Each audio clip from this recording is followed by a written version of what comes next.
وأقيموا الصلاة وآتوا الزكاة واركعوا مع الراكعين।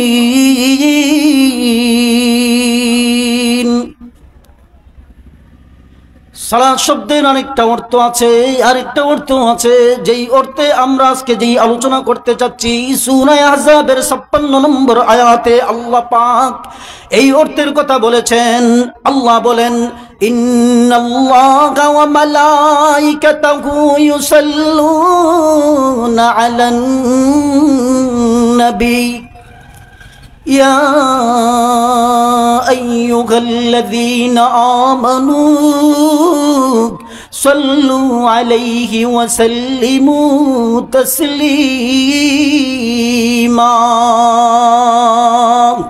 সূরা আহজাবের 56 নম্বর আয়াতে আমার আল্লাহ এই কথা ইরশাদ করেছেন, নিশ্চয়ই আমার আল্লাহ তার নবীর উপর সালাত প্রেরণ করেন। বলি আল্লাহু আকবার।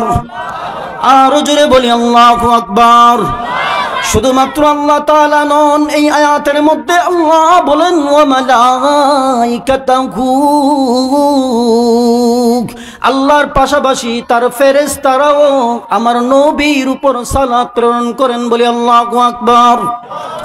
এরপরে আল্লাহ অর্ডার করেছেন, ইয়া আইয়ুহাল্লাযীনা আমানু সাল্লু আলাইহি ওয়া সাল্লিমু তাসলিমা।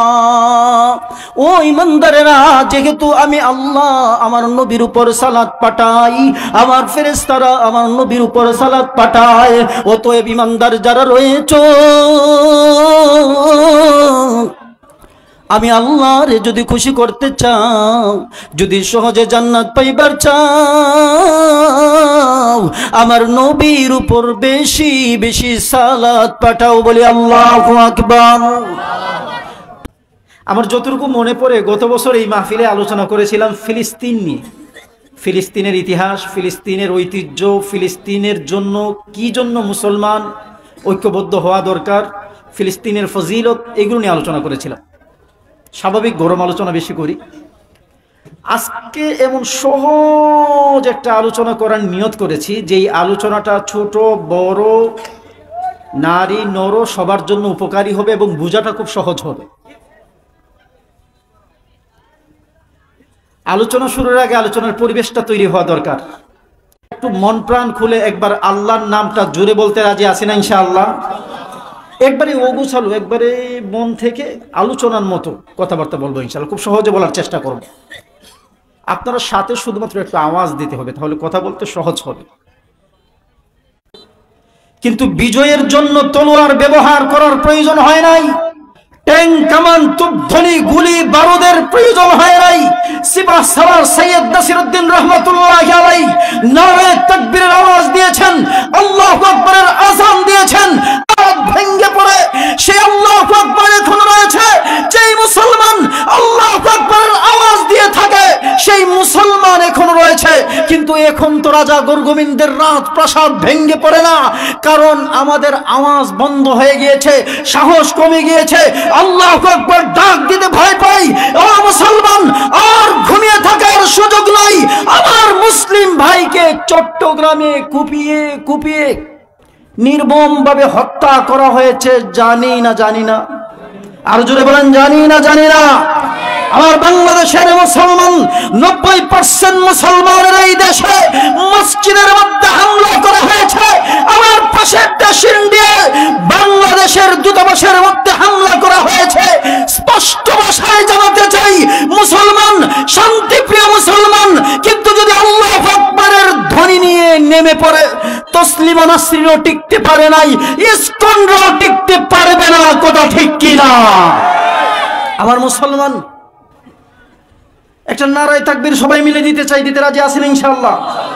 আল্লাহর রাসূল বলেছেন, যদি কোনো এলাকায় আল্লাহু আকবারের আযান দেওয়া হয়, যদি কোনো এলাকায় তাকবীর দেওয়া হয়, আল্লাহু আকবারের আযানের মধ্যে আল্লাহ এমন পাওয়ার রেখেছেন, আল্লাহু আকবারের আওয়াজে শয়তান পিছনের রাস্তা দিয়ে বায়ু ছাড়তে ছাড়তে পালিয়ে যেতে বাধ্য হয়, কথা ঠিক কিনা? ও মুসলমান, যে আল্লাহু আকবারের আওয়াজের কারণে শয়তান পিছনের রাস্তা দিয়ে বায়ু ছাড়তে ছাড়তে পালিয়ে যেতে বাধ্য হয়, যে আল্লাহু আকবারের আযানের আওয়াজে রাজা গোবিন্দের রাজপ্রাসাদ ভেঙে পড়তে বাধ্য হয়, সে আল্লাহু আকবার এখন রয়েছে। শুধুমাত্র আগের ইখলাসটা দরকার, আল্লাহর প্রতি বিশ্বাস দরকার, মনের সমস্ত শক্তি মিশিয়ে আল্লাহকে ডাক দেওয়া দরকার। জুড়ে বলে আল্লাহু আকবার, আরো জোরে বলে আল্লাহু আকবার। যে আওয়াজটা, যেই আলোচনাটা করব, খুব সহজ আলোচনা করব, এখানে আওয়াজের দরকার পড়বে। এই জন্য শুরুতে একটু কথা বলিয়ে নিচ্ছি। আজকে আলোচনা করব নবীর ইশক আর মহব্বত কিভাবে অর্জন হয়, নবীরে কিভাবে পাওয়া যায়। শুরুতে একটা তাকবীর দেই, সবাই রাজি আছেন ইনশাআল্লাহ? আমাদের আওয়াজে যেন শয়তান না, খালি শয়তানের দূষর যারা আছে, চেলা চামুন্ডা, তারাও যেন পালিয়ে যেতে বাধ্য হয়। আশেপাশের ২-১০ গ্রামের নাস্তিকার মুরতাদেরা যেন এই কথা চিন্তা করে সর্বনাশ, সাকুয়া বাজারে যে আল্লাহু আকবারের ধ্বনি শুরু হয়েছে, আর নাস্তিক মুরতাদদের ক্লাস ফলনে বাংলাদেশে সহ্য করা হবে না, কথা ঠিক কিনা? নারায়ে তাকবীর। ওই দিকের ভাইয়েরা মনে রাগ করছেন, ওনারা দাঁড়াই রয়েছেন যে না, যতই বলেন আল্লাহু আকবারের আওয়াজ আমরা দেব না। নারায়ে তাকবীর। এই সাইডের আওয়াজটা কম হয় কেন বুঝলাম না। নারায়ে তাকবীর, নারায়ে তাকবীর। দিন ইসলাম, দিন ইসলাম জিন্দাবাদ, জিন্দাবাদ। কোরআন সুন্নাহর আলো ঘরে ঘরে জালো, আলেম ওলামা যেখানে, আমরা আছি সেখানে। ইসলামের শত্রুরা হুঁশিয়ার, সাবধান। আজকের মাহফিল, আমার বন্ধুরা, মাহফিল নিয়ে অতীতে অনেক চক্রান্ত ষড়যন্ত্র হয়েছে, উলামায়ে কেরামকে নিয়ে অনেক চক্রান্ত ষড়যন্ত্র হয়েছে। আমরা বারবার আমাদের ভাইদেরকে সতর্ক করেছি, আমাদের ভাইদেরকে আশ্বস্ত করেছি, আমাদের ভাইদেরকে আশ্বাস দিয়েছি। মনে রাখবেন, মনে রাখবেন, মনে রাখবেন, আল্লাহ পাক রব্বুল আলামিন কুরআন নাজিলের সময় এই কথা আল্লাহ ঘোষণা করে দিয়েছিলেন, ইন্না নাহনু নাযালনা যিকরা ওয়া ইন্না লাহু লাহাফিজুন। সূরা হিজরের ১ নম্বর আয়াতে আল্লাহ বলেছেন, 14 নম্বর পারার শুরুর আয়াতেই আল্লাহ বলে দিয়েছেন, মনে রাখবা, মনে রাখবা, মনে রাখবা, যারা কোরআন বিরোধী চক্রান্তে লিপ্ত হয়, যারা উলামায়ে কেরামের বিরুদ্ধে ষড়যন্ত্রে লিপ্ত হয়, সাময়িক তাদেরকে অনেক শক্তিশালী মনে হয়, সাময়িকভাবে তাদেরকে অনেক প্রভাবশালী মনে হয়, কিন্তু আমি আল্লাহ ঘোষণা দিয়ে দিলাম, ১৫০০ বছর আগে আল্লাহ ঘোষণা দিয়ে দিয়েছেন, ইন্না নাহনু নাযালনা যিকরা ওয়া ইন্না লাহু লাহাফিজুন। আমি আল্লাহ নিজে যেইভাবে কোরআন অবতীর্ণ করেছি, আমি আল্লাহই আমার কোরআনকে হেফাজত করব বলি আল্লাহু আকবার। আওয়াজটা কমে গেল মনে হয়, জোরে বলি আল্লাহু আকবার। ও মুসলমান ভাইয়েরা আমার, ৫ আগস্ট বাংলাদেশে প্রমাণিত হয়েছে, হাজার হাজার উলামায়ে কেরাম রক্ত দিয়েছেন, জেল খেটেছেন, হামলা সহ্য করেছেন, কিন্তু কোরআন বিরোধী যারা চক্রান্ত করেছিল উলামায়ে কেরামের এই দেশে, ইসলাম প্রিয় জনতার এই দেশে কোরআন টিকে আছে, কোরআনের শত্রুরা পালিয়ে যেতে বাধ্য হয়েছে, কথা ঠিক কিনা? আজকেও যারা এখনো নতুন করে চক্রান্ত ষড়যন্ত্রের ডাল পালা মেলতে চান, এখনো যারা কখনো কিস্তি লীগের নামে, ইসকনের নামে, নানান রকম চক্রান্তের নামে উলামায়ে কেরামকে কালারিং করতে চান, মনে রাখবেন, মনে রাখবেন, উলামায়ে কেরাম হচ্ছেন নবীদের ওয়ারিস। সাময়িকভাবে হামলা, মামলা, হুলিয়া, নির্যাতন আসতে পারে, কিন্তু ইসলামকে টিকিয়ে রাখার জন্য, ইসলাম যে আজও নিবু নিবু করেও টিকে আছে, এর জন্য না খেয়ে অনাহারে অর্ধাহারে থেকে এইরকম উলামায়ে কেরাম, মারকাজুস সুন্নাহর মতো মাদ্রাসা, এইরকম উলামায়ে কেরাম, হক্কানি বুজুর্গ উলামায়ে কেরাম এই ইসলামটাকে দাঁত কামড়ে ধরে রেখেছেন। আপনারাই হারিয়ে যাবেন, ইসলাম টিকে থাকবে। ইসলামের বিরুদ্ধে যারা চক্রান্ত করবে, অতীতেও টিকতে পারে নাই, ভবিষ্যতেও কোনোদিন টিকতে পারবে না, কথা ঠিক কিনা? ও আমার মুসলমান ভাইয়েরা, এইরকম মাদ্রাসাগুলোর কল্যাণে এখনো ইসলাম টিকে আছে। আপনারা জানেন, আজকে সেই আলোচনায় যাব না, আলোচনা একটা ভিন্ন প্রসঙ্গে করব। আপনারা জানেন ব্রিটিশরা এই দেশ থেকে ইসলামকে মুছে দেওয়ার জন্য শত শত নয় হাজার হাজার উলামায়ে কেরামকে জবাই করে হত্যা করা হয়েছে, আগুনে পুড়িয়েছে, 3 লক্ষ কোরআনের কপিকে জ্বালিয়ে দেওয়া হয়েছে, মাদ্রাসাগুলো বন্ধ করে দেওয়া হয়েছে। কিন্তু এই যে মাদ্রাসাগুলোতে ছোট ছোট বাচ্চা, আমরা যখন আরামে ঘুমাই, তাহাজ্জুদের সময় উঠে কোরআন তেলাওয়াত করে হিফজুল কোরআনের সবক শোনায়, ব্রিটিশরা আশ্চর্য হয়ে দেখলো 3 লক্ষ কপি কোরআন জ্বালিয়ে দেওয়ার পরও এই কোরআন এই উপমহাদেশ থেকে সরানো সম্ভব হচ্ছে না। কারণটা কি? কারণ হচ্ছে এই 6 বছর 7 বছর 8 বছরের বাচ্চারা, মারকাজুস সুন্নাহর মতো মাদ্রাসার ছেলেরা, উম্মুদ্দগরের মতো মাদ্রাসার ছেলেরা, নূরে মদিনার মতো মাদ্রাসার ছেলেরা, হাটহাজারীর মতো মাদ্রাসার ছেলেরা, রহমানিয়ার মতো মাদ্রাসার ছেলেরা, লালবাগের মতো মাদ্রাসার ছেলেরা, ছোট ছোট ছেলেরা কোরআনের লিখিত কপি জ্বালিয়ে দেওয়া সম্ভব, কিন্তু তাদের সিনার মধ্যে আল্লাহ কোরআন হেফাজতের হাফেজদের ভিতরে যেই কোরআন হেফাজতের ব্যবস্থা করেছেন তা মিটিয়ে দেওয়া কখনো সম্ভব না। কথা ঠিক কিনা? এই জন্য এই মাদ্রাসাগুলো টিকিয়ে রাখার দরকার আছে না নাই? এই মাদ্রাসা আব্দুল মুকিত ভাইয়ের নিজের মাদ্রাসা নয়, এই মাদ্রাসা আমার মাদ্রাসা নয়, এই মাদ্রাসা শুধুমাত্র সভাপতি সাহেবের মাদ্রাসা নয়। আপনাদের এলাকায় একটা দ্বীনি মার্কাজ হয়েছে, মানে এই মাদ্রাসাটা আপনাদের নিজের মাদ্রাসা। আরে কতটুকু আমল আমরা করতে পারবো? কিয়ামতের দিন আল্লাহ যখন শুধুমাত্র উসিলা তালাশ করবেন, উসিলা উসিলা, সেই দিন যদি বলতে পারি আল্লাহ আমার তৌফিক বেশি ছিল না, শুধুমাত্র একটা সিমেন্টের বস্তা দেওয়ার তৌফিক ছিল, একটা সিমেন্টের বস্তা আমি মারকাজুস সুন্নাহয় দান করেছিলাম, ওইখানে বাস করে ছাত্ররা আলেম হয়েছে, তোমার দ্বীনের পথে ডেকেছে, হতে পারে আপনার একটা সিমেন্টের বস্তার উসিলায় একজন মানুষ মাফ পেয়ে যাবে। আল্লাহ আমার তৌফিক ছিল না, একটা ইটের টাকা দেওয়ার তৌফিক ছিল, মাত্র একটা ইট, একটা ইট। আল্লাহ একটা ইটের টাকা একদিন দিয়েছিলাম। আল্লাহ আমার তৌফিক ছিল না, একটা মাত্র কম্বলের টাকা দেওয়ার তৌফিক ছিল, একটা কম্বল কিনে দিয়েছিলাম। হতে পারে আল্লাহ সেই দিন এই উসিলায় আমাদেরকে মাফ করে দিতে পারেন। আমার বন্ধু, সামনে আলোচনা করব নবী নিয়ে। নবী নিয়ে, নবীকে তো পাবো না, নবীর বাগান পেয়েছি, এর কদর করার দরকার আছে না নাই?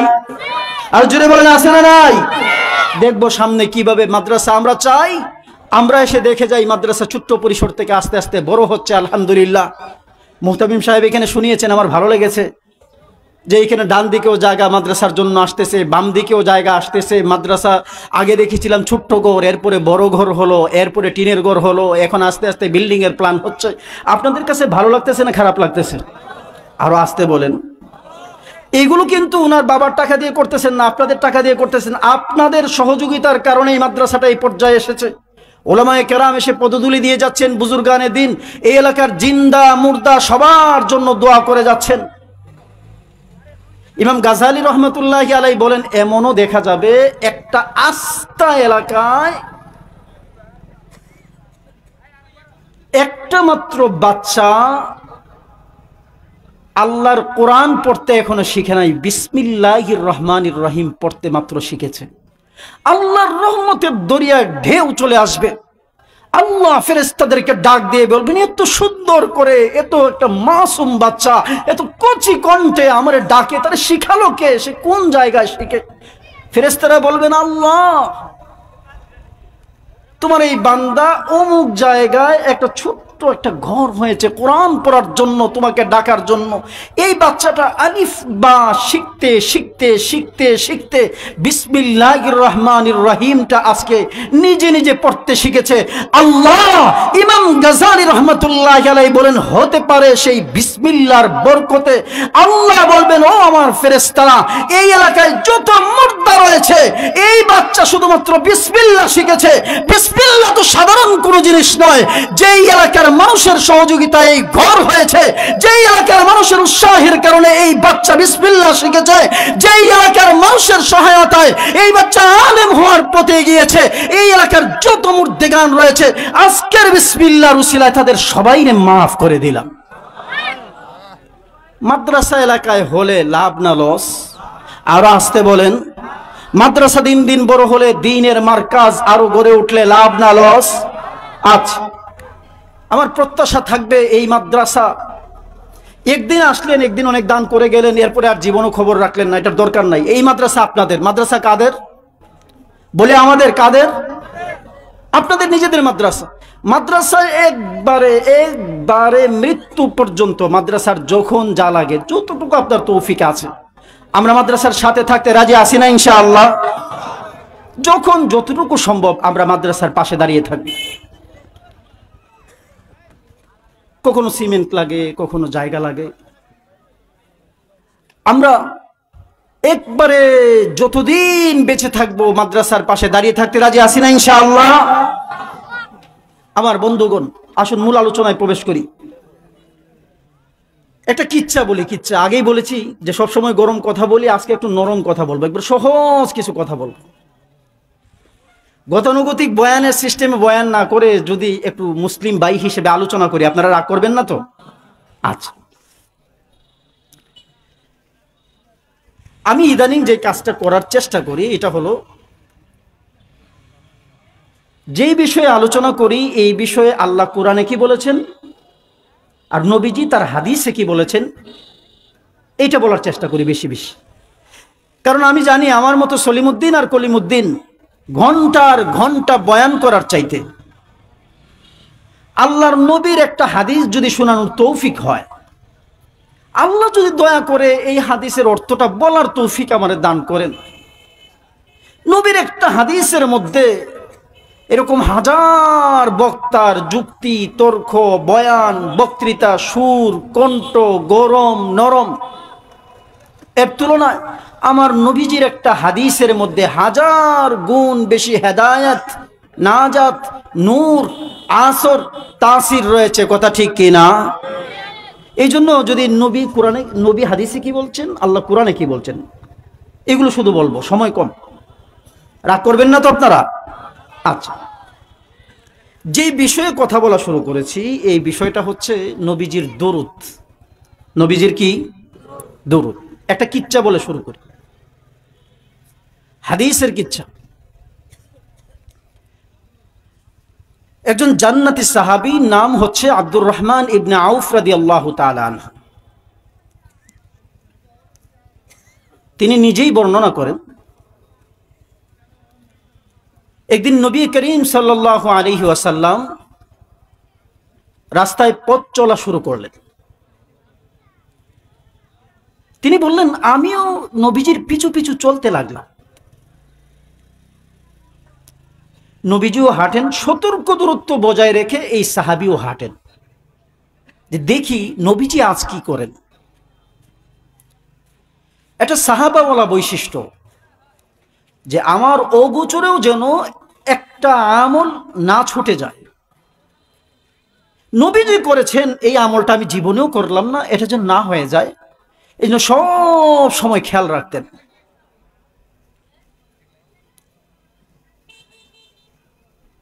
আল্লাহর নবীর সাহাবী, নবীজিও চলেন, তিনিও পিছু পিছু চলেন, একটু দূরত্ব বজায় রেখে, সতর্ক দূরত্ব বজায় রেখে তিনিও দেখেন যে আজকে নবীজি কি করেন, আমি একটু দেখি, নবীজির গোপন আমলগুলো আমি একটু ফলো করি। নবীজি চলতে চলতে চলতে চলতে অনেক দূর যাওয়ার পর হঠাৎ একটি খেজুর বাগানে গিয়ে প্রবেশ করলেন। তিনি অবাক হয়ে গেলেন যে নবীজি পথ চলতেছেন ভালো কথা, এই খেজুর বাগানে ঢুকলেন কি জন্য? খেজুর বাগানে ঢুকেই, ও মুসলমান খেয়াল করেন, খেজুর বাগানে ঢুকেই এই একবারে নির্জন জায়গা, যেখানে দুনিয়ার কেউ দেখবে না, নবীজির পিছনে যে আরেকজন সাহাবী আছেন এটা তো নবীজি জানেন না, একবারে নির্জন একটা জায়গা, খেজুর বাগানের ভিতরে নবী করিম সাল্লাল্লাহু আলাইহি ওয়াসাল্লাম আল্লাহর দরবারে সিজদায় পড়ে গেলেন। বলে আল্লাহু আকবার, আরো জোরে বলে আল্লাহু আকবার। সাহাবী অবাক হয়ে গেলেন।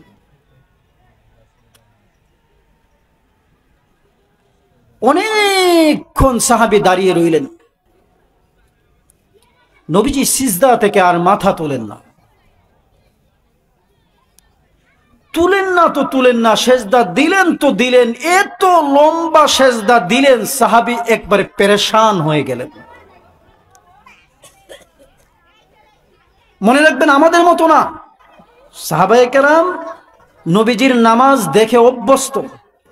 নবীজি যে নামাজ পড়তে পড়তে রাতের বেলা পা ফুলিয়ে ফেলেন, সাহাবারা এটা জানেন। আমরা অবাক হলে এটা সাধারণ বিষয় ছিল। আমরা তো মুহাদ্দিসে হবিগঞ্জের নামাজ দেখে অবাক হয়ে যাই, এত চমৎকার নামাজ কিভাবে একজন মানুষের হয়। আমরা তো বরুণা হুজুরের নামাজ দেখে অবাক হয়ে যাই। আমরা তো শাইখে গুনুর নামাজ দেখে অবাক হয়ে যেতাম। আমরা তো শাইখে বরনবীর নামাজ দেখে অবাক হয়ে যেতাম। সাহাবায়ে কেরাম তো নবীজির নামাজ একবারে কাছে থেকে দেখে দেখে বেড়ে উঠেছেন।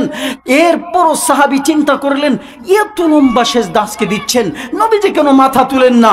সাহাবী আস্তে আস্তে হয়রান হয়ে গেলেন। প্রথমে অবাক হলেন, এরপরে হতবাক হলেন, এরপরে হতভম্ব হলেন, এরপরে কিংকর্তব্য বিমূঢ় হলেন, একবারে হয়রান পেরেশান হয়ে গেলেন। সাহাবী এবার ভয় পেয়ে গেলেন, চেহারা বিবর্ণ হয়ে গেল। আহারে, না জানি আমার নবী আমাদেরকে ছেড়ে সেজদার মধ্যেই দুনিয়া ছেড়ে আল্লাহর দরবারে চলে গিয়েছেন। বলি আল্লাহু আকবার, আরো জোরে বলি আল্লাহু আকবার। সাহাবীর একবারে চেহারা একবারে মলিন হয়ে গেল, বিবর্ণ হয়ে গেল, ফ্যাকাশে হয়ে গেল। এটা সাহাবাওয়ালা বৈশিষ্ট্য। নবীজির আঘাতপ্রাপ্ত হওয়ার খবর শুনেছেন, সাহাবীরা সহ্য করতে পারেননি। নবীজির ইন্তেকালের খবর শুনেছেন, সাহাবীরা পাগলের মতো হয়ে গিয়েছেন। নবীজির একটু কষ্ট হবে, সাহাবীকে বলা হলো, সাহাবী, তোমাকে যে কঠিন শাস্তি দেওয়া হয়েছে, এখন যদি এইটা করা হয়, তোমাকে মুক্তি দিয়ে দেওয়া হয়, আর তোমার জায়গায় তোমার নবীকে শুলিবিদ্ধ করা হয়, তোমার কি অভিমত? এই বিপদ সংকটময় মুহূর্তে দাঁড়িয়ে সাহাবী বলছেন, এত কঠিন শাস্তি আমার নবীকে দেওয়ার নিয়ত করবে তুমি দূরের কথা, আমাকে মুক্তি দিয়ে আমার নবীজির গায়ে একটা ফুলের টোকা দেওয়া হবে, এই বিষয় আমি সহ্য করতে পারবো না। কথা ঠিক কিনা? এটা সাহাবাওয়ালা বৈশিষ্ট্য। মুমিনদের বৈশিষ্ট্য হচ্ছে, আমরা যদি শুনি বরুণা হুজুরের বড় একটা বিষয় অর্জিত হয়েছে, হুজুর খুশি হয়েছেন, আমাদের ভালো লাগে না খারাপ লাগে? আর জোরে বলেন। আর যদি শুনি বরুণা হুজুর অসুস্থ হয়েছেন, ভালো লাগে না খারাপ লাগে? আল্লামা মামুনুল হক কারাগারে বন্দী হয়েছেন, শুনলে মুমিনের ভালো লাগে না খারাপ লাগে? চরমুনাই পীর সাহেব আঘাতপ্রাপ্ত হয়েছেন, শুনলে মুমিনের ভালো লাগে না খারাপ লাগে? খারাপ লাগে। এটা ইমানদারের বৈশিষ্ট্য। নবী কষ্ট পেয়েছেন, শুনলে তাদের খারাপ লাগে। নবী আনন্দিত হয়েছেন, শুনলে তাদের ভালো লাগে। সামনে আসবে, হাদিস আসবে। নবীর ওয়ারিস উলামায়ে কেরাম আনন্দে আছেন, শুনলে তাদের ভালো লাগে। নবীর ওয়ারিস উলামায়ে কেরাম কষ্টে আছেন, শুনলে তাদেরও খারাপ লাগে। কথা ঠিক কিনা? সাহাবী যখন একবারে হয়রান পেরেশান হয়ে আছেন, কি করবেন বুঝে উঠতে পারছেন না, একবার একটু এগিয়ে নবীর কাছে আসেন, আরেকবার একটু পিছিয়ে যান। না জানি রে, আমার মায়ার নবী আমাদেরকে ছেড়ে চিরতরে আল্লাহর দরবারে চলে গিয়েছেন, হয়তো আর আমরা নবীকে দুনিয়ার বুকে পাবো না। অনেকক্ষণ পর নবী করিম সাল্লাল্লাহু আলাইহি ওয়াসাল্লাম সিজদা থেকে মাথা তুললেন। মাথা তুলে সাহাবী তো নবীর সাহাবী, তো নবী তো কত মহব্বত করেন, তার মায়ার উম্মতদেরকেই কত মায়া করতেন নবীজি। আর সাহাবী ভাই, নবীজির দুরুদের আলোচনা শুনলে মনে হয় আর দুরুদ শরীফ ওয়াজ হুজুর করবে, এগুলো তো আমরা আরো বেশি পারি, জীবন ভর পারি।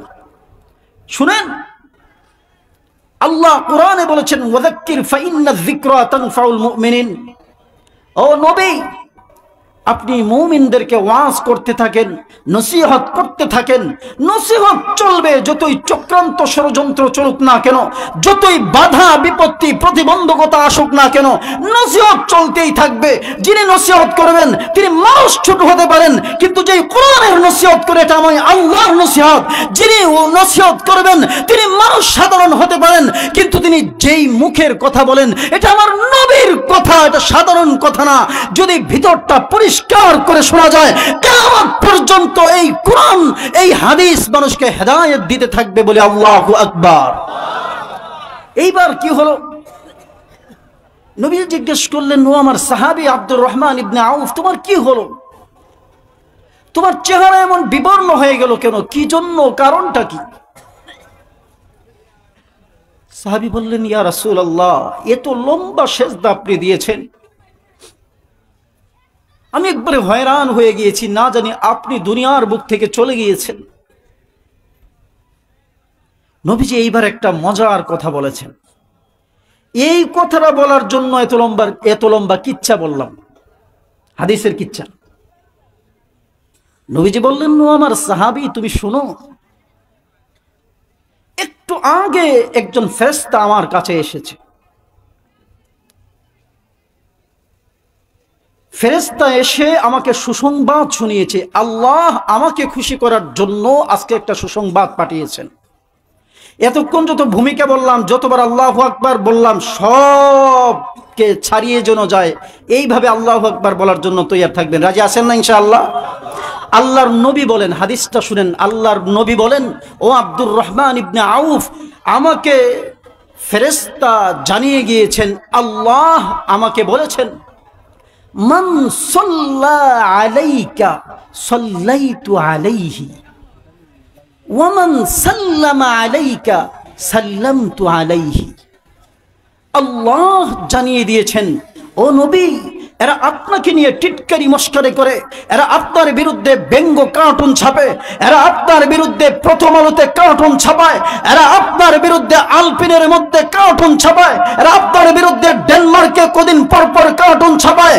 ও নবী, এই মক্কার কাফেররা বলে আপনার ছেলে সন্তান হয়ে কেন বাঁচে না, আপনার নাম নিশানাও থাকবে না। শুনুন, আমি আল্লাহ এমন সিস্টেম করে দিয়েছি, আপনার ছেলে সন্তানের দরকার নাই, আপনার নিজের ওয়ারিস দরকার নাই। আমি আল্লাহ এমন সিস্টেম করে দিলাম, আপনি নবী একদিন থাকবেন না, কিন্তু আপনি নবীর নাম কিয়ামত পর্যন্ত শুধু উচ্চকিতই হতে থাকবে বলে আল্লাহু আকবার। কিভাবে আমি আল্লাহ আজকে ফেরেশতা পাঠিয়ে ঘোষণা দিয়ে দিলাম, মান সাল্লা আলাইকা সাল্লাইতু আলাইহি ওয়া মান সাল্লামা আলাইকা সাল্লামতু আলাইহি। ও নবী, আপনার উপর যেই লোক দুরূদ পড়বে, আপনার উপর যেই লোক রহমত বর্ষণের দোয়া করবে, আমি আল্লাহ নিজে ওই লোকের উপর রহমত বর্ষণ করব বলে আল্লাহু আকবার। এত আস্তে জোরে বলে আল্লাহু আকবার। শুনেন, সালাত যেই শব্দটা হাদিসে এসেছে, কোরআনে এসেছে, মুফাসসিরিনে কেরাম বলেন এটি কয়েকটি অর্থে ব্যবহৃত হয়। এটার বিস্তারিত ব্যাখ্যা দিতে গেলে আলোচনা কঠিন হয়ে যাবে, সেদিকে যাওয়া যাবে না। শুধুমাত্র সহজ কথাটা বলি, সালাত শব্দের কয়েকটা অর্থ হয়। সবচেয়ে প্রসিদ্ধ অর্থ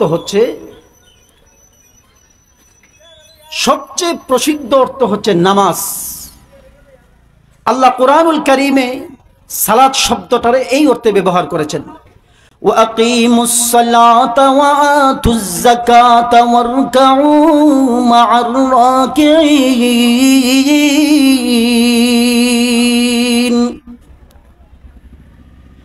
সালাত শব্দের আরেকটা অর্থ আছে, যেই অর্থে আমরা আজকে যেই আলোচনা করতে চাচ্ছি, সূরা আহজাবের 56 নম্বর আয়াতে আল্লাহ পাক এই অর্থের কথা বলেছেন।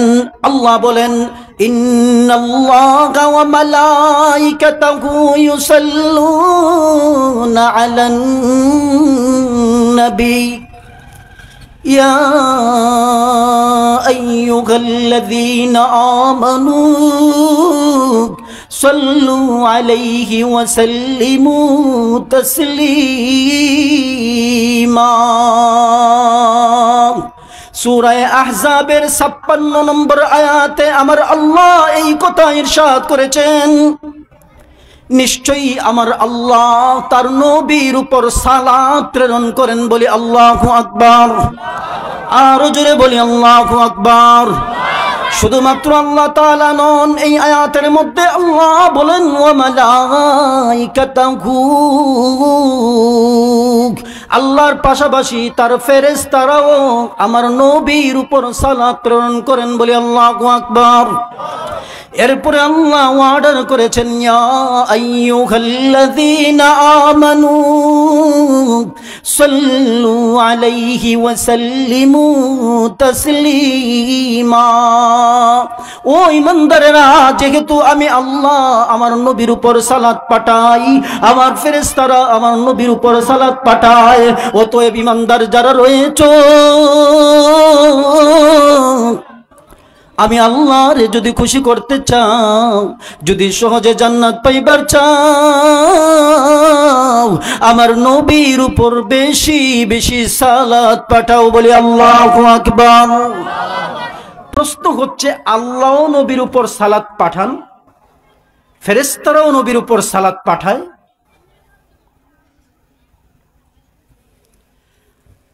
আল্লাহ বলেছেন, ও বান্দারা,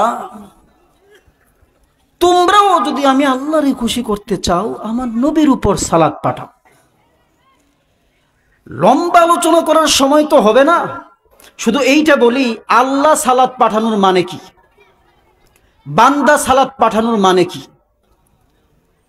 আল্লাহ যে তার নবীর উপর সালাত পাঠান আর বান্দা যে তার নবীর উপর সালাত পাঠায়, সালাত শব্দের একবারে সহজ বাংলায় সাকুয়া বাজারের অর্থে, বাংলাদেশের অর্থে বললে সালাত মানে হচ্ছে দুরূদ শরীফ।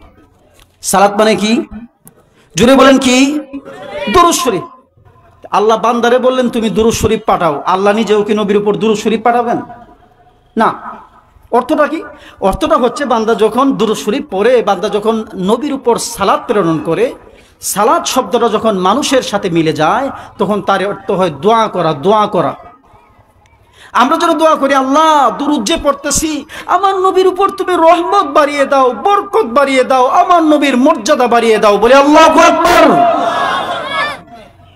আল্লাহ কি আরো কারো কাছে দোয়া করবেন? আল্লাহর তো দোয়া করার দরকার না, আল্লাহ তো নিজেই রহমতের ভান্ডার, রহমতের মালিক। সালাত শব্দটা যখন আল্লাহর সাথে মিলে, এর অর্থ হলো রহমত বর্ষণ করা, রহমত দেওয়া। সালাত শব্দটা যখন গাছপালার দিকে ফিরে, তার অর্থ হলো তসবিহ পড়া। সালাত শব্দটা যখন ফেরেশতাদের সাথে মিলে, এর অর্থ হলো ক্ষমা প্রার্থনা করা, মর্যাদা বৃদ্ধির দোয়া করা, ইস্তেগফার। সময় থাকলে একটা একটা আয়াত বলে বলে কোরআনের কোন আয়াতে কোন অর্থে ব্যবহৃত হয়েছে বলা যেত, এটার প্রয়োজন নাই। শুধু এটা মনে রাখি, আমরা নবীর উপর দুরূদ পড়ি, আমরা সালাত পাঠাই, মানে আল্লাহর নবীর উপর আরো বেশি রহমত আসার জন্য, নবীর মর্যাদা আরো বাড়ার জন্য আমরা দোয়া করি। আর আল্লাহ সালাত পাঠান মানে আল্লাহ নিজে রহমত পাঠান। আচ্ছা বলুন তো দেখি, আল্লাহ তার মায়ার নবী, যেই নবীর উসিলায় আমাদের এত সম্মান, আল্লাহ তার মায়ার নবীর উপর রহমত পাঠাবেন, আল্লাহ তার নবীর মর্যাদা বাড়াবেন, এই জন্য কি আমাদের দোয়ার মুখাপেক্ষি আল্লাহ? না। এই ইবাদতটা আল্লাহ দিলেন কেন? এই ইবাদতটা আল্লাহ দিছেন আমাদের মর্যাদা বাড়ানোর জন্য। আমরা যেন নবীর মায়ায় একটা ইবাদত বেশি করে আমরা সহজে জান্নাতে যেতে পারি। যেই হাদিসটা আপনাদের সামনে বললাম, এই হাদিসে আল্লাহ বলেছেন, মান সাল্লা আলাইকা সাল্লাইতু আলাইহি ওয়া মান সাল্লামা আলাইকা সাল্লামতু আলাইহি। ও আমার আব্দুর রহমান ইবনে আউফ, আমি কেন এত লম্বা সেজদা দিয়েছি জানো? আমি কেন এত লম্বা শুকরিয়া জ্ঞাপন করেছি জানো? আমার আল্লাহ আমাকে জানিয়েছেন, যেই বান্দা পৃথিবীর যেই জায়গা থেকে একবার মাত্র আমি নবীর উপর দুরূদ পড়বে, সালাত পাঠাবে, আল্লাহ সাথে সাথে সেই বান্দার উপর সাথে সাথে আল্লাহ রহমত নাজিল করবেন। বলি আল্লাহু আকবার। এই হাদিসের শেষাংশে নবীজি বলেন, ওয়ামান সাল্লামা আলাইকা সাল্লামতু আলাইহি। যেই বান্দা যেই উম্মত পৃথিবীর যেইখান থেকে আমি নবীর উপর সালাম পাঠাবে, আল্লাহ তো আর সালাম পাঠানোর দরকার নাই, সালাম মানে তো শান্তি। এই উম্মত ওইখান থেকে দোয়া করতেছে, আল্লাহ গো আমার নবীর উপর বেশি বেশি শান্তি বর্ষণ করো। আমার আল্লাহ বলে না, আমার মায়ার নবীর জন্য তোর এত মায়া, তোর এত মহব্বত, তোর এত টান, যা আমার মায়ার নবীর তো আমি শান্তির মধ্যে ডুবিয়ে রেখেছি, আমি আল্লাহ তোর ঘরেও শান্তির ফয়সালা করলাম। বলি আল্লাহু আকবার। লাভ আছে না নাই? আরো জোরে বলেন আছে না নাই? আল্লাহ এমন ফায়দা দিয়েছেন, আল্লাহর নবী এমন ফায়দা বর্ণনা করেছেন, এগুলো বললে আল্লাহু আকবার বলতে বলতে পাগল হয়ে যাবে। শুনে না, একটা হাদিস শোনাই। আচ্ছা, আমি যে কিচ্ছা শোনাচ্ছি আমার ভাষা কি আপনারা বুঝতেছেন? একটু জোরে বলেন, বুঝতেছেন? আরেকটা কিচ্ছা বল। আবু তালহা রাদিয়াল্লাহু তাআলা আনহু, নবীজির আরেকজন সাহাবী। আবু তালহা রাদিয়াল্লাহু তাআলা আনহু বলেন, একদিন আমরা দেখলাম নবী করিম সাল্লাল্লাহু আলাইহি ওয়াসাল্লাম জাআ যাতা ইয়াউমিন ওয়াল বুশরা ফি ওয়াজহি। নবী করিম সাল্লাল্লাহু আলাইহি ওয়াসাল্লাম একদিন আমাদের মধ্যে আসলেন, আর নবীর চেহারার মধ্যে আনন্দের আভা, দেখতেই খুশি খুশি লাগতেছে।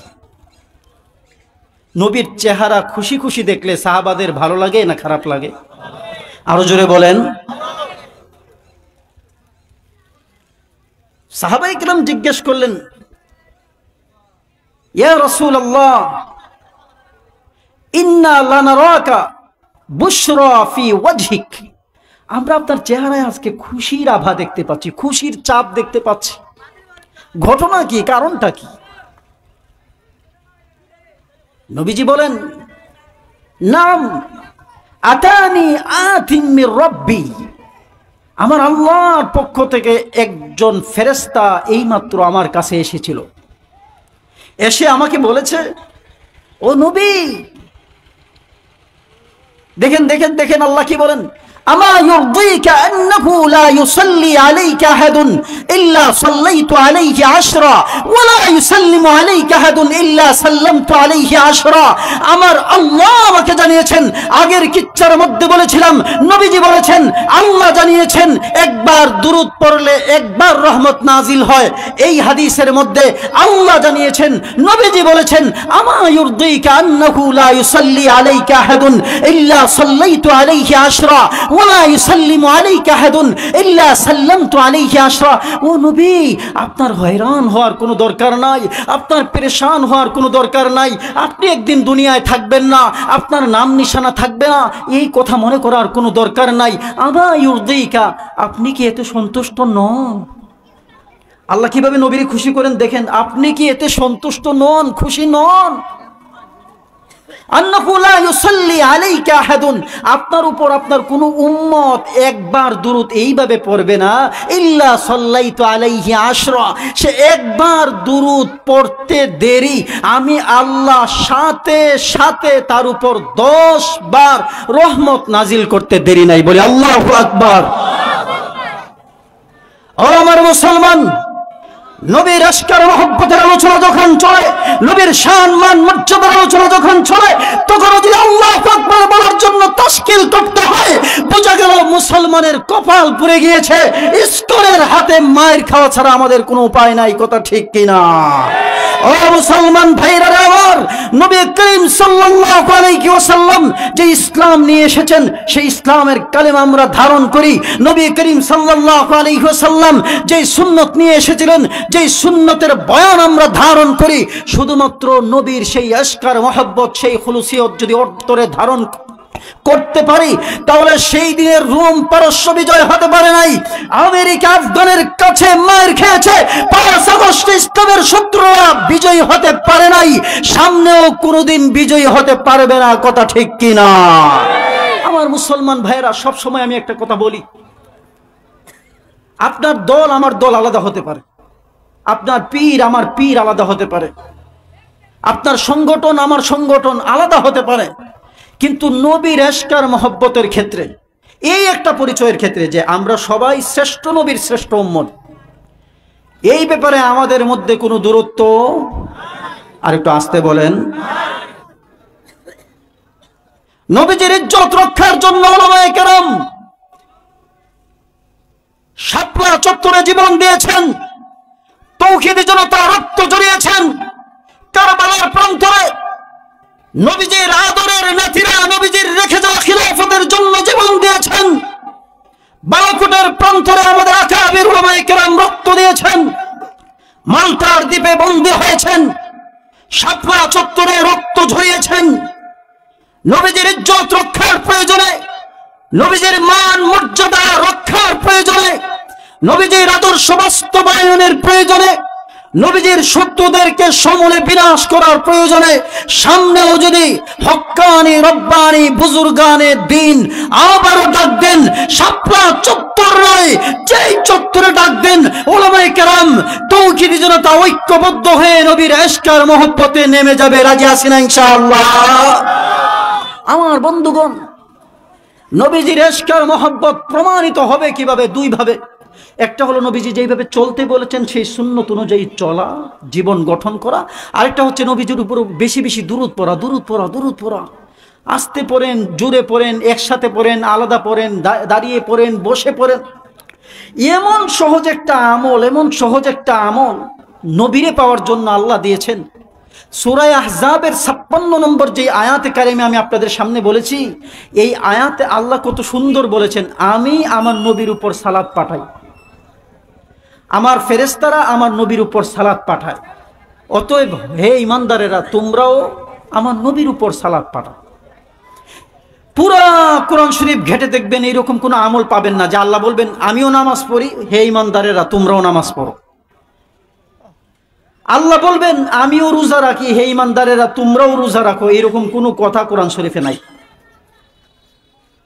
আমিও হজ করি, তোমরাও হজ করো, এইরকম কথা কোরআন শরীফে নাই। আল্লাহ বলবেন আমিও যাকাত দেই, তোমরাও যাকাত দাও, এইরকম কথা কোরআন শরীফে নাই। একটা স্পেশাল আমল আল্লাহ আমাদের জন্য দিয়েছেন, যে আমলে আল্লাহও খুশি, নবীও খুশি। দুরূদ, সালাত প্রেরণ করা, এমন স্পেশাল একটা আমল দিয়েছেন। দেখেন, নামাজ পড়তে গেলে বেশ কিছু শর্ত আছে। শরীর পাক করতে হয়, কাপড় পাক করতে হয়, যেখানে সিজদা দিবেন নামাজের জায়গাটা পাক করতে হয়, নামাজের ওয়াক্তের দিকে লক্ষ্য রাখতে হয়, কেবলামুখী হতে হয়। রোজার জন্য বেশ কিছু শর্ত আছে। দীর্ঘ টাইম নিজের হালাল উপার্জন সম্পদ না খেয়ে থাকতে হয়। হজ করার জন্য শর্ত আছে, কষ্ট করে টাকা খরচ করে সময় ব্যয় করে ব্যবসা বাণিজ্য বন্ধ রেখে সুদূর মক্কা মদিনায় যেতে হয়। যাকাতের জন্য শর্ত আছে, কষ্ট করে উপার্জিত সম্পদ আল্লাহর রাস্তায় দিয়ে দিতে হয়। কিন্তু দুরূদ এমন একটা আমল, এই আমলের জন্য বিশেষ কোনো শর্ত নাই যে আপনি কেবলামুখী হয়ে দুরূদ পড়তে হবে নাইলে কবুল হবে না, এইরকম কোনো শর্ত নাই। আপনি মারকাজুস সুন্নাহ মাদ্রাসায় এসে দুরূদ পড়তে হবে নাইলে কবুল হবে না, এইরকম কোনো শর্ত নাই। আপনি সুরে সুর মিলিয়েই দুরূদ পড়লে কবুল হবে নাইলে কবুল হবে না, এইরকম কোনো শর্ত নাই। আপনি টঙ্গীর ইস্তেমায় গিয়ে দুরূদ পড়তে হবে নাইলে কবুল হবে না, এইরকম কোনো শর্ত নাই। আপনি চরমনের মাহফিলে গিয়ে দুরূদ পড়তে হবে নাইলে কবুল হবে না, এইরকম কোনো শর্ত নাই। আপনি বরুণার মাহফিলে গিয়ে দুরূদ পড়তে হবে নাইলে দুরূদ কবুল হবে না, এইরকম কোনো শর্ত নাই। আপনি বসে বসেই দুরূদ পড়তে হবে এইরকম কোনো শর্ত নাই। আপনি ঘুমিয়ে ঘুমিয়ে দুরূদ পড়তে হবে এইরকম কোনো শর্ত নাই। আপনি জুড়ে জুড়েই দুরূদ পড়তে হবে এইরকম কোনো শর্ত নাই। আল্লাহর নবী শিখিয়ে দিয়ে গেছেন, আপনার সুযোগ আছে, শুধু ঠোঁটটা নাড়েন।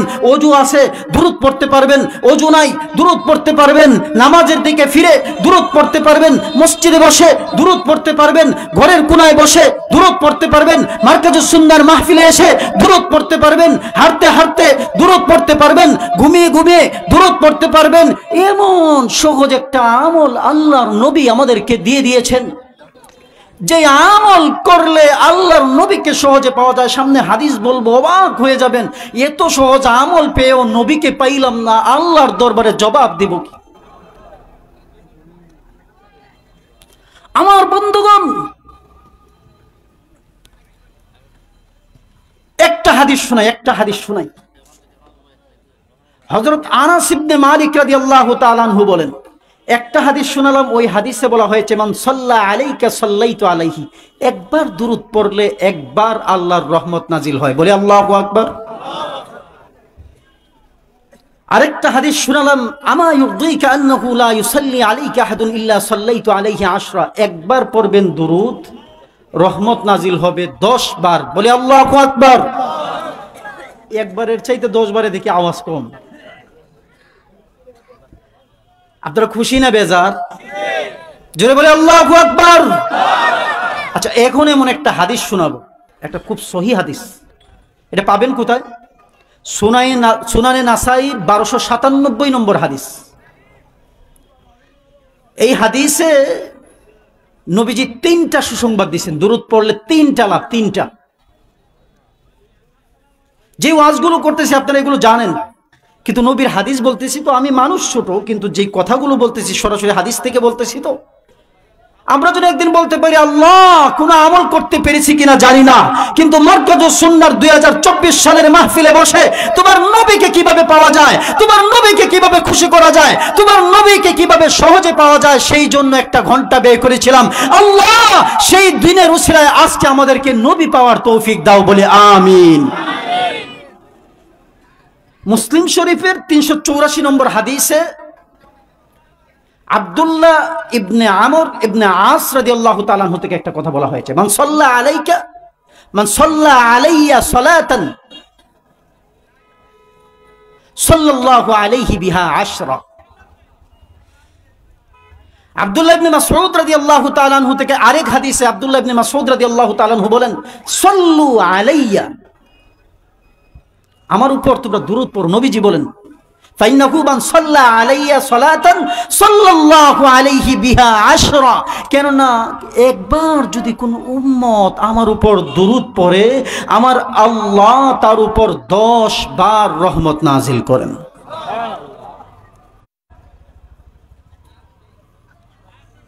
তিনি যে সুসংবাদটা শুনিয়েছেন, সুসংবাদের শুরুতে এই কথা বলেছেন, মান সাল্লা আলাইয়া সালাতান ওয়াহিদাতান।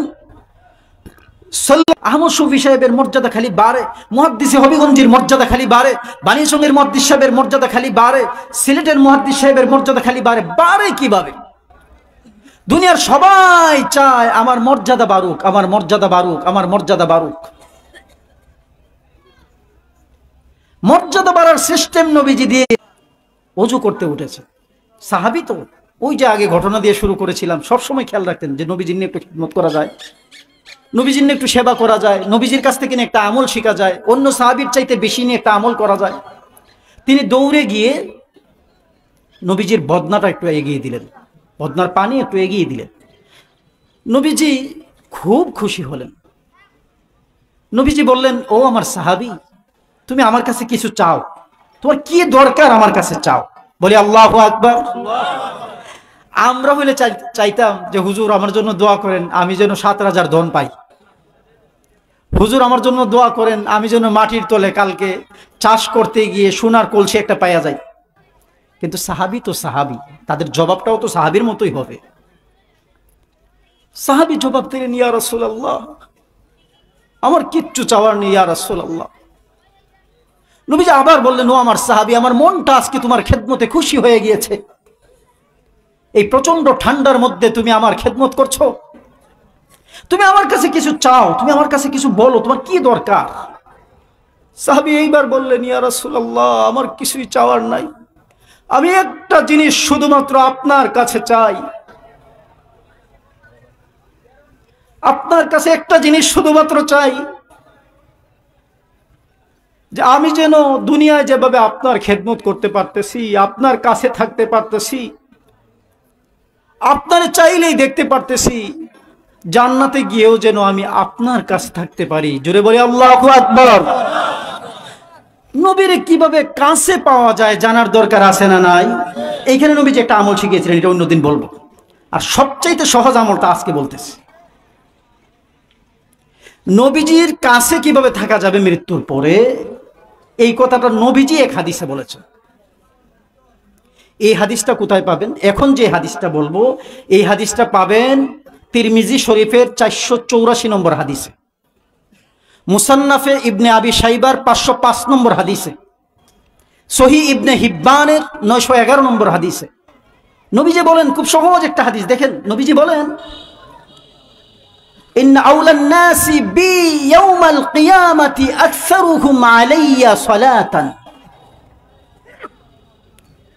ইন্না আউলান নাসি বি ইয়াউমাল কিয়ামা, কিয়ামতের দিন আমার সবচেয়ে কাছে থাকবে কোন উম্মত জানো? মনোযোগ দিয়ে শুনবেন, কিয়ামতের দিন আমার সবচেয়ে কাছে থাকবে কোন উম্মত জানো? মুসান্নাফ ইবনে আবি শাইবার 505 নম্বর হাদিস, তিরমিজি শরীফের 484 নম্বর হাদিস, সুনানে ইবনে হিব্বানের 911 নম্বর হাদিস। এই হাদিসে নবীজি বলেন, আকসারুহুম আলাইয়া সালাতান, যে উম্মতেরা আমার উপর বেশি বেশি দুরূদ পড়বে কিয়ামতের দিন তারা আমার বেশি কাছে জায়গা পাবে। বলে আল্লাহু আকবার, আর জোরে বলে আল্লাহু আকবার। বেশি বেশি দুরূদ পড়ে নবীজির কাছে জায়গা পাওয়ার দরকার আছে না নাই? এত লাভ, এত লাভ, এত হাদিস, হাদিসের পাতায় পাতায় আছে, এগুলো বললে অস্থির হয়ে যাবে। আরে এত সহজ আমল কইরা নবীজির শাফায়াত পাওয়া যায়, এগুলো তো এখন বলি নাই। এই হাদিসটাও বলবো, এই হাদিসটাও বলবো। ধনী হইতে চান কি চান না? নবীজির হাদিসটা বলবো। আমার ভাই এসে বসে আছেন, চমৎকার আলোচনা করবেন। তারুণ্যের আইডল, বিশিষ্ট আলেমে দ্বীন, মুনাজিরে জামান, মুফতি রেজাউল করিম আবরার হাফিজাহুল্লাহ। হযরতকে আজকে দাওয়াত করা হয়েছিল। দাওয়াতের